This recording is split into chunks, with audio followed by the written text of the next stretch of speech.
Hello, this is Glinda with aka GK Fralin, a friendly community. Welcome.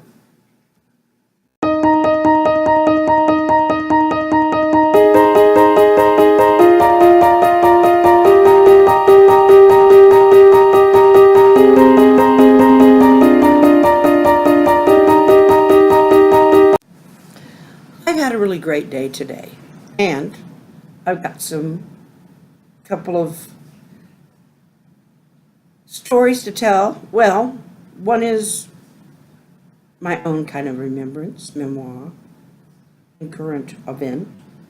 Anyway, I guess you can call it that. The other is a story by one of our subscribers, and it's darling. Anyway,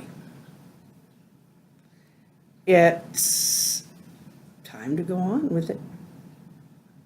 Are you ready?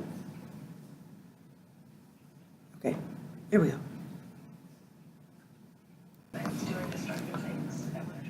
Yes, it is cold again today, and the furnace is running, so I'm okay. But that fleece cover, it's actually a throw, and it's great. It's here. But it doesn't cover the whole thing very well.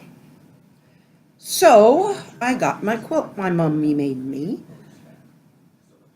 back in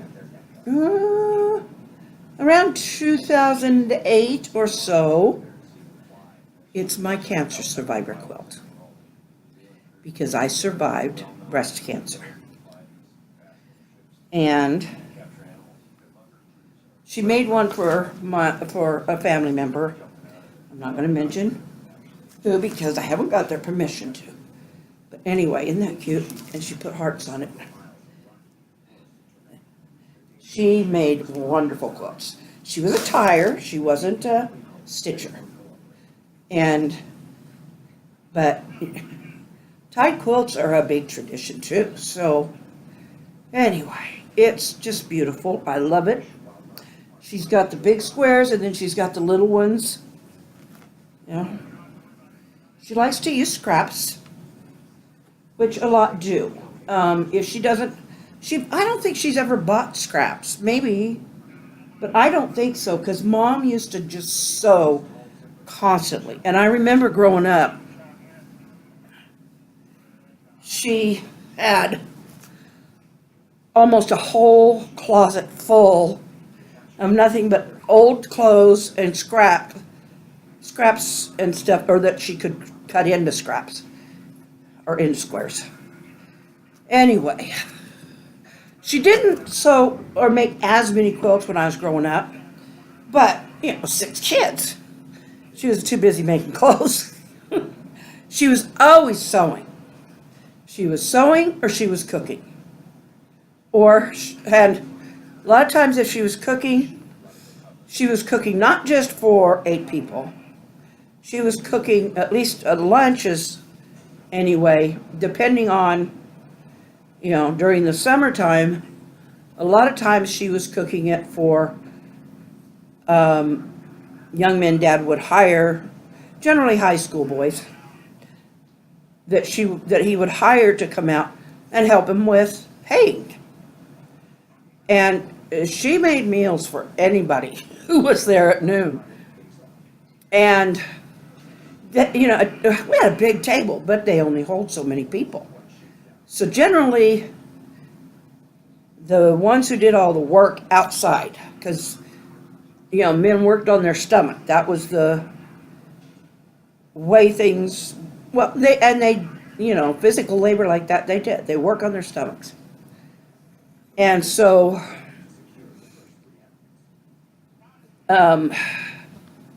excuse me, I've got a sniffle. Anyway, but she was a brilliant cook. Country cook. Where do you think I get my pinch of this, dash of that, pour a little of this, squirt of that? That's I learned to cook. Yes, I've used recipes lots of times.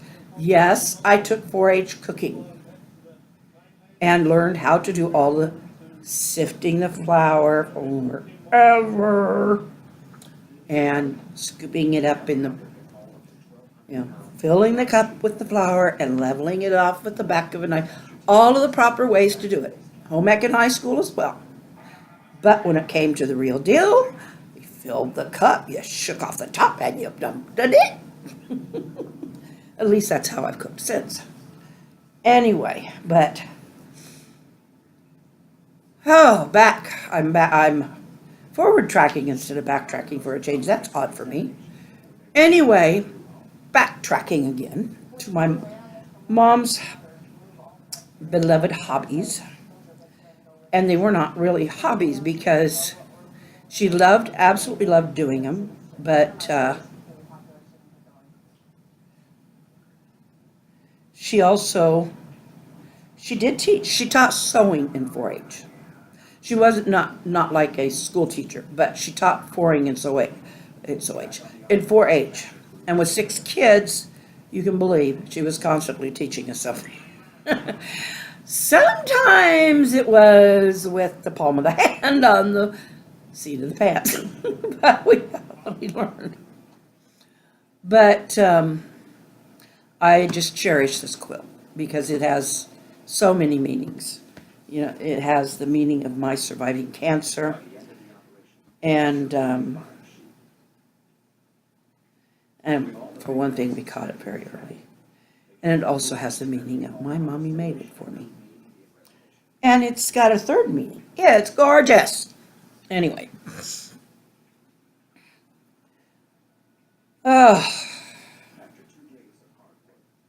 Now, my dad did eventually make her... we better not be washing this a lot because this one's... Little piece of it here starting to pull away from the seam. Sometimes these older fabrics do. But I think I can whip stitch that back and maybe preserve it a little bit before it starts. The first one she made me, being one of the older children, was one of her first really big ones. And it was pretty nicely made, but I think some of the fabric was just older than me. So, and I was an adult at the time. Well, I don't know about older than me, but yeah, from the time I was a kid. But it started getting those where some of the seams were pulling apart and unraveling, and I think a lot of it was just the type of material, but see, I just need to whip stitch that. I think if I'd have done that with my first one, it would be in much, much better shape. It would have preserved. So I'm just going to take some tan thread and whip stitch that. So you remind me to do that and keep me on track, because otherwise I'll get used to it being here and I'll totally forget to do that, and somebody will catch a toe in it and tear the square. So anyway, but yes, and it's supposed to get down in the 20s tonight, so we're still going to be in this freeze. I got a funny animal story from Glinda Wilson. We did these a while back, but that's okay. I think she probably sent something then too, but she gets the cutest stories. Anyway, she sent this one to me today, and I have to read it. And I'm always open to this stuff. I love to read your comments if you want me to read them online, or if if I think they should be, and I'll ask you about it. But I'm sure Glinda wanted this to be included, or left it up to me, we'll put it that way. It is cute and wonderful. Here we go. This is by Glinda Wilson. Glinda! Sorry, I'm pronouncing my own name, Glinda, right for once. But no, her name is Glinda, Glinda Wilson. And this is her story. I live in a small town. We have no animal control. The nearest shelter is 50 miles, and you have to have an address in that county to drop off feral cats or whatever. I have a small wooded area behind my house. There are about 15 cats there. Mind you, wild cats. A mama cat and 4 small kittens came up the other day. She stayed around about 2 or 3 days. Then she and her babies left. Well, about 2 days later, I noticed her back with no kittens. She laid around my tall chinaberry tree and wouldn't leave. I kept trying to run her away. She would run off and come back again. I told her she was a bad mama for leaving her baby kittens alone. I was getting really annoyed with her. She wouldn't leave her spot for long. Went to the woods to look for the kittens. The thorns and mosquitoes were horrible. Well, by this time, I was a little more than annoyed. I was full-blown mad. Went back to the tree, was giving the cat an earful. When about 2 feet from me, I heard a thud. Turned around and guess what? The baby kittens were up in the tree and couldn't get down. The biggest one just finally jumped. I felt so dumb. Never thought to look up, and they never meowed while I was around. I guess they were scared. Probably thought, keep away from that crazy lady. They finally got down and left with their mother. So, the moral of the story is, look up and don't always look down. That is an awesome story. This has been a day for good news, fun, and good sharing. And that's what I like, sharing. I'm going to need to do something a little more serious here soon, I'm sure. I feel the need to approach, or that it is, actually this is Liver Cancer Month, and I will look up, and I know I've said this before, so I need to buckle down and do it. But we have some awesome stories coming up.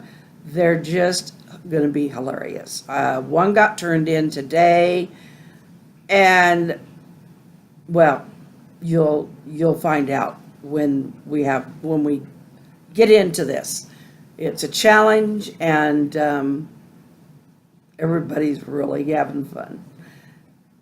See you tomorrow, and I am going to get nice and toasty warm under my quilt that my mummy made.